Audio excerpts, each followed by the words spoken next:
everybody, it's Emily at ARG Schooling, and today I want to show you guys my March Through History TBR.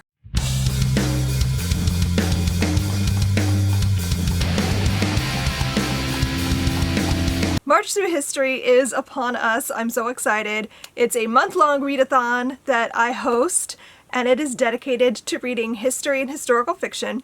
I'm really excited about everything I have in my stack right now. I don't know how much of this I'm going to actually get to. We'll see. The goal this year for March Through History is to read around the world. It's the World Travel Edition of March Through History, and the goal is to read a book from each continent. For North America, I have two options. Maybe I'll read both, I don't know. But I'm very excited about The City Beautiful by Aiden Polydoros. I've been wanting to pick this up for a while. Sarah's been pushing me because she read this for civils and thought it was amazing and thinks I'm gonna love it. So this is set in the Chicago World's Fair, so late 1800s. It's Jewish, the protagonist is Jewish, it's queer. I really don't know a ton more. I think there's a murder mystery happening in here as well, but it was a Civils finalist, and I know a lot of people love this book, so I think I'm going to enjoy it. Then, if I have time, I also really want to read The Children's Blizzard by Melanie Benjamin. This is set in the late 1800s in the Dakota Territory. During a blizzard, these children are trapped in the school, and the teachers need to decide, are they going to send the children home and risk them getting stuck in the blizzard and freezing to death, or do they stay inside of the schoolhouse and wait it out while also risking running out of fuel? It's about the choices that are made during this blizzard. I feel like this is a book I'm probably gonna love. I messed up. When I was planning this, my goal was to not buy anything. That's not what happened. I did end up buying something, but I was trying really hard not to, so I only allowed myself one book. But it has occurred to me that I don't have anything on my shelves that I haven't already read that is set in South America.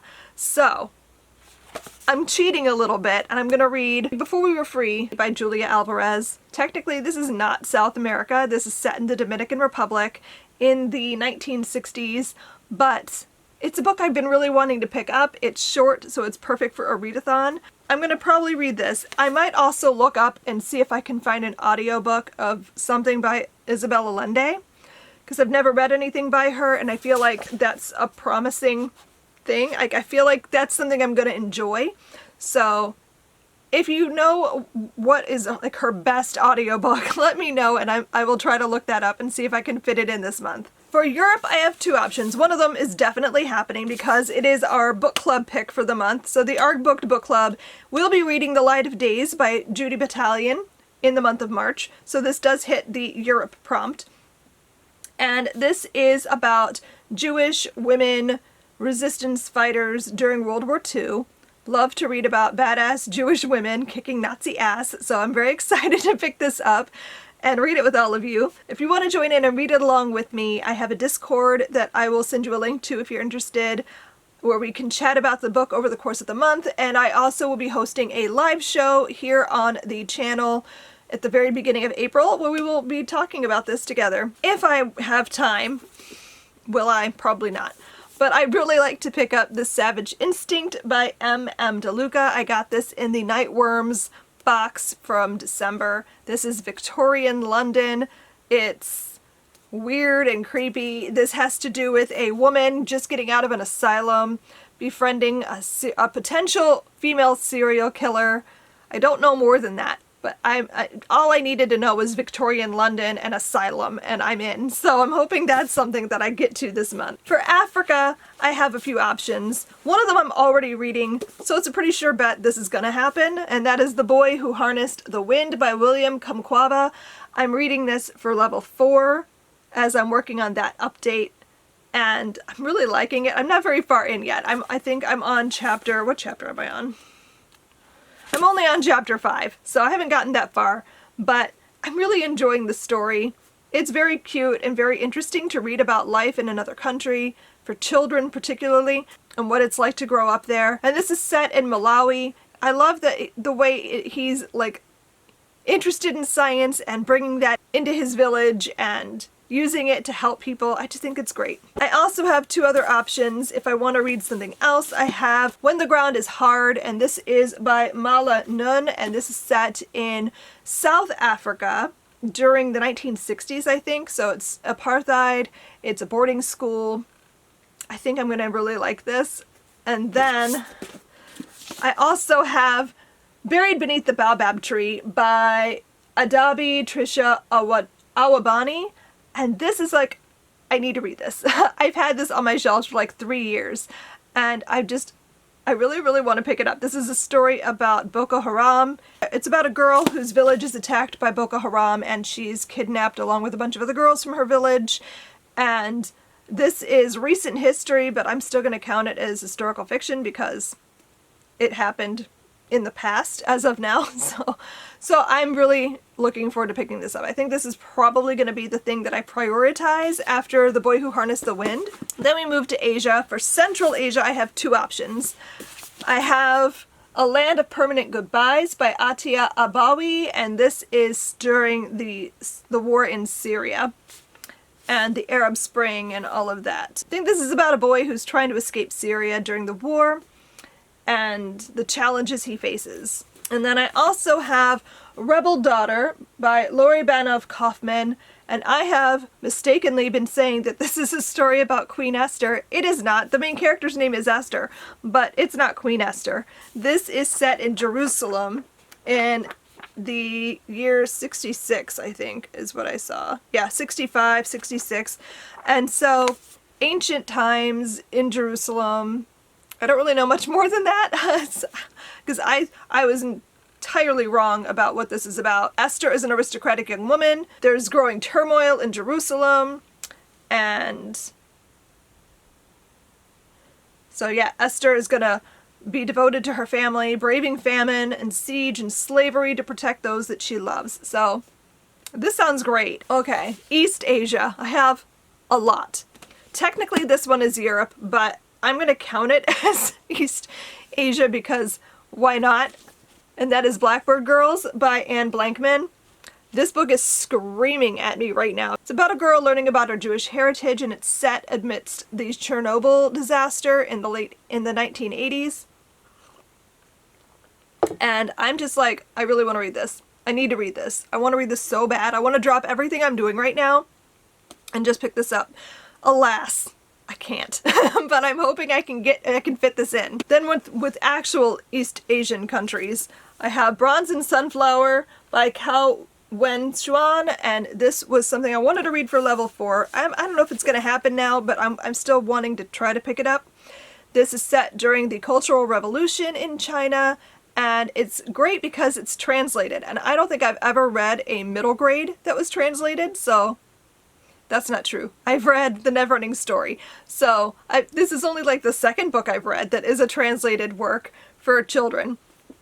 And then I also have Soul Lanterns that I wanted to read for level 4. And this is about the bombing of Hiroshima. And I think it's similar in tone and theme to Sadako and the Thousand Cranes, but it's newer.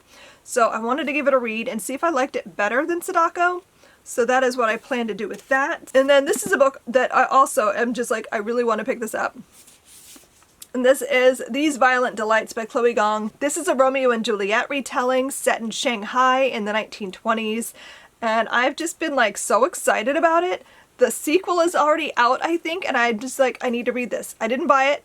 I don't plan on buying the sequel until I've read this book because I keep doing that thing where I buy like a whole bunch of things by an author that I've never read and then I never read any of them. So I'm hoping to get to this month because I just really want to read it. Then for South Asia, I was struggling hard to find something on my shelves that wasn't a big chunky book because I have a lot going on and I need easy things that I can quickly get through this month.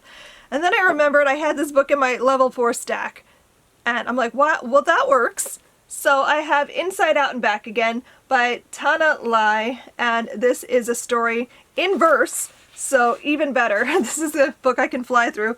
So this is a story about a girl growing up in Saigon and they have to escape during the Vietnam War. So very excited about that.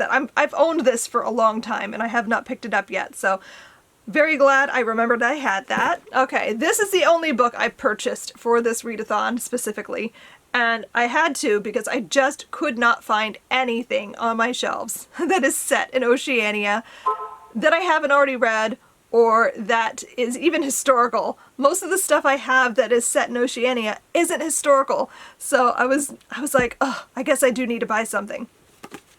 And so I purchased a book. I have A Room Made of Leaves by Kate Grenville. And first of all, this is like my favorite book cover of the year so far. Of the things that I've purchased, this is maybe the most beautiful thing I've owned. It's so pretty. Like this is entirely my aesthetic. I love this. It's art. So this is a story that is set in 1788, and it says when 21-year-old Elizabeth married the arrogant and hot-headed soldier John MacArthur, she soon realized she had made a terrible mistake. Forced to travel with him to New South Wales, she arrives to find Sydney town a brutal, dusty, hungry place of makeshift shelters, failing crops, scheming, and rumors. All her life, she's learned to fold herself up small. Now in the vast landscapes of an unknown continent, Elizabeth has to discover a strength she never imagined and passions she could never express. Inspired by the real life of a remarkable woman, this is an extraordinarily rich, beautifully wrought novel of resilience, courage, and the mystery of human desire. And I just think this is going to be great. I've not read anything set in historical Australia before, so I'm excited to pick this up and read it. It's so pretty. I have a lot of things that I plan to read this month. I don't know if I'm going to get to even half of them, but I'm going to try because I love March Through History and I love reading historical fiction, and I have so many great titles in my pile right now that I'm just like ecstatic that I get to read all of this month. Yeah, this is absurd. This is maybe my most ambitious TBR I've ever put together. This is 16 books.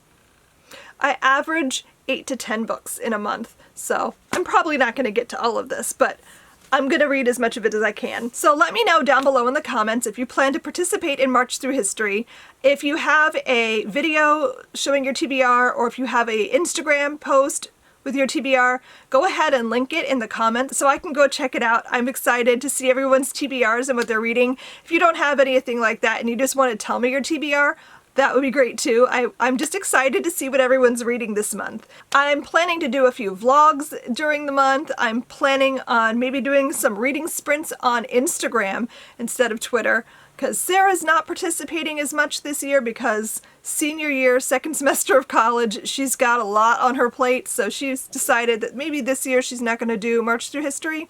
So I'm on my own hosting. That's fine.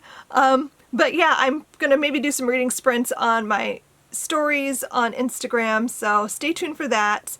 I also have templates on my Instagram if you want to go check that out, if you want to use those to post your TBR and your updates as you read over the course of the month in your stories or anything like that. So check that out.